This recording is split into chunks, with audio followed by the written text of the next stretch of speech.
Hello friends, আজকে আমি তোমাদের জন্য একটি নতুন ভিডিও নিয়ে হাজির হয়ে গেলাম। আজকের ভিডিওটি একটি আর্ট ভিডিওটি মূলত আর্জেন্টিনা সাপোর্টারদের জন্যই, কারণ এটি মেসি জার্সি একটি আইকন আমি আজকে আঁকি তোমাদেরকে দেখাবো। যারা আর্জেন্টিনা সাপোর্টার আছো তারা তো অবশ্যই খুশি হয়ে গিয়েছ, তারা এটি দেখে আঁকাতে পারবে এবং এটিকে ওয়াল হ্যাঙ্গিংও করে রাখতে পারো একটি কার্ডবোর্ডের দিয়ে। এটি দ্বিতীয় পার্ট নিয়ে আমি পরের ভিডিওতে দিয়ে দিব কিভাবে ওয়াল হ্যাঙ্গিং বানানো যাবে। প্রথমত এটি আর্ট ভিডিও নিয়ে আমি তোমাদের সাথে শেয়ার করছি। প্রথমেই আমি মূলত আঁকিয়ে নিয়েছি, এখন রং করছিলাম, কিন্তু ব্রাশ পেন আমি ইউজ করিনি। তারপরে আমি মোম রং ইউজ করেছিলাম। এই মোম রংগুলো সাধারণত তোমরা যে কোনো লাইব্রেরি দোকানে পেতে পারবে।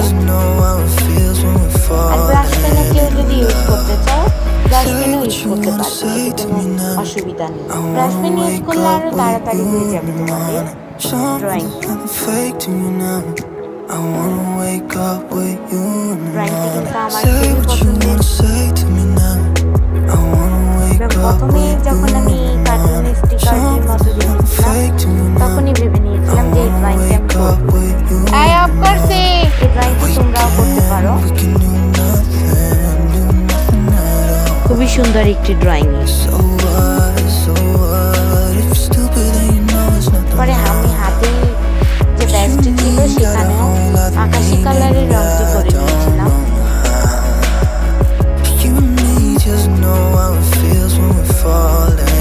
আর তোমরা জেনে অবাক হবে যে এই ড্রয়িংটি আমি যে বুকের কালারটি দিয়েছিলাম সেটি কনসিলার দিয়ে করা। তোমরা এটা ইউজ করতে পারো একদম রঙের মতো, শুকিয়ে যাবে একদমই। আমরা রং করতে গিয়ে নানা রকম বিভ্রান্তিতে পড়ি যে ফেস কালারগুলোকে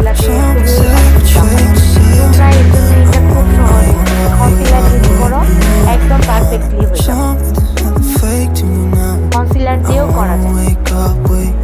কনসিলার, পুরোনো ফাউন্ডেশন এগুলো ইউজ করতে পারো হাতের কালার, মুখের কালারের জন্য। আমি আজকে ইউজ করেছি। এটা খুবই সহজ, আমাদের কাছকে খুবই সহজ করে তোলে। এই যে আমি কনসিলারটি দেখিয়ে দিলাম, যে কোনো কনসিলার দিয়ে তোমরা করতে পারো। এই কনসিলারে আমার সুবিধা হয়, এক্সট্রা কোনো ব্রাশও নিতে হয় না।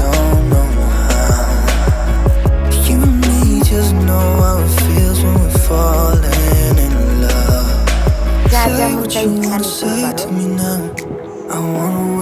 আমি আজকে পরে চিন্তা করলাম যেহেতু মেকআপ আর্টিস্ট করছি, পরে আমি একটু আইলাইনার দিয়ে চোখগুলো স্ট্রে করে দিয়েছিলাম। এটা তোমরা মার্কার দিয়েই করতে পারো। কেউ যদি চাও এখানে জল রং ইউজ করতে পারো, কোনো অসুবিধা নেই।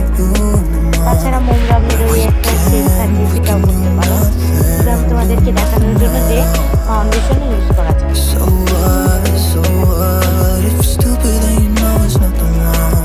তাছাড়াও যে লেখাটুকু উপরে নিতে ওটা তোমরা ফ্লুইড দিয়েও করতে পারো। ফ্লুইড দিয়ে করলে সুবিধা হয়, সুন্দরভাবে লেখাটি দেখা যায়।